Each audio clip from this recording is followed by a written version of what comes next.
Welcome to this module all focused on the low carbohydrate diet. Again, it might be a really useful strategy for you. There's lots of strategies out there, so let's take a look at this one and see if it's going to be a really good fit for you. So what we're going to be going through in this module is, what defines a low carbohydrate diet? What even is that?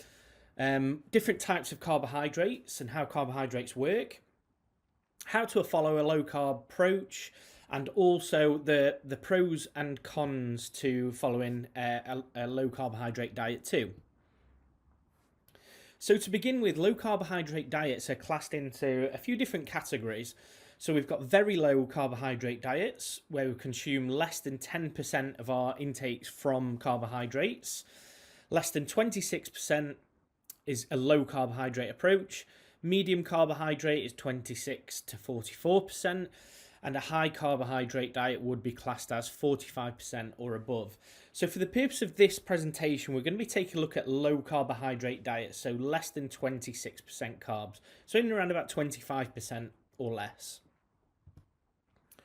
So to begin with, we're going to be taking a look at the different types of carbohydrates. And what happens with carbohydrates is we consume them, they go into our digestive system, and depending on how quickly they get digested into the form of simple sugars, basically classifies it along a scale known as the glycemic index.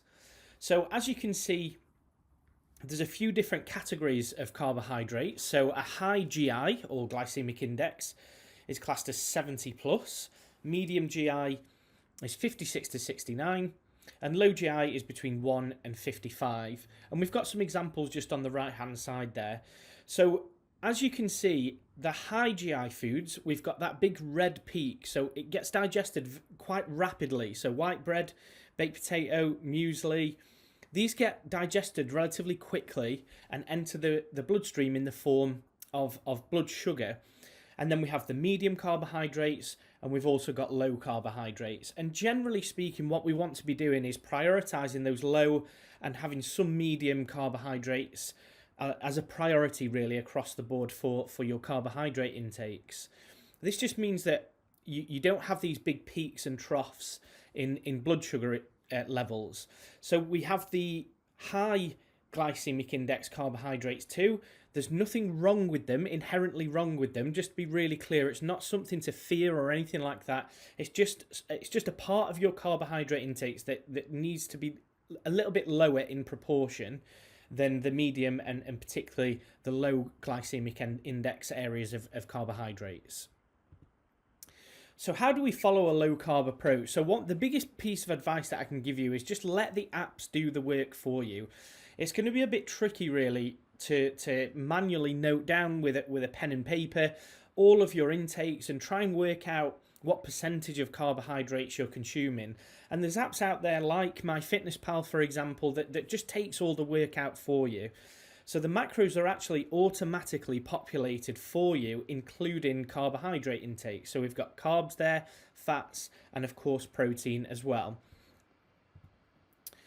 So just to take a look at the pros and cons of a low carbohydrate approach, we have the benefits are that you can get the apps to take care of the legwork for you, and they're really beneficial when it comes to the data and information that you can get from those apps, so that those percentages are automatically created for you without you having to really do too much, apart from of course log your intakes on a day-to-day basis. So anybody can use it. And it's easy to know how to manipulate your carbohydrates when you know what carb sources are. So in a nutshell, we've got things like cereals, generally speaking, we have bread, toast, pasta, rice. These are all forms of complex carbohydrates. So as soon as you get a concept of what those carbohydrate sources are, it's much easier for you to obviously manipulate those carbohydrate intakes. And it can be utilized anywhere day to day. So, once you have that bit of information in your mind, even if you're out for a meal, you'll know how to. Let's say if you're at a grill house or something like that. Let's say, for example, and you know that something like a steak is high in protein, And then let's say there might be a little bit of sauce with that potentially, and then there might be some leafy greens on the side. So when it comes to the carbs, there's not really much carbohydrates happening at this stage.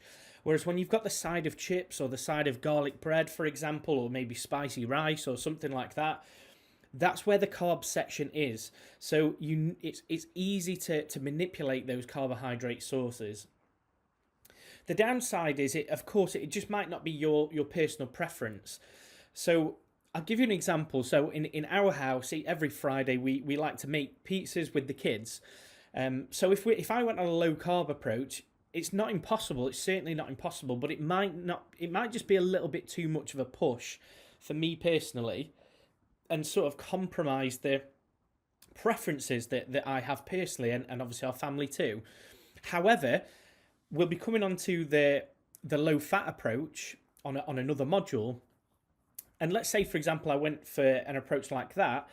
For me personally, it might be much easier for me to go on a low fat approach and not feel as though it's compromising things, because carbs are quite important to me personally.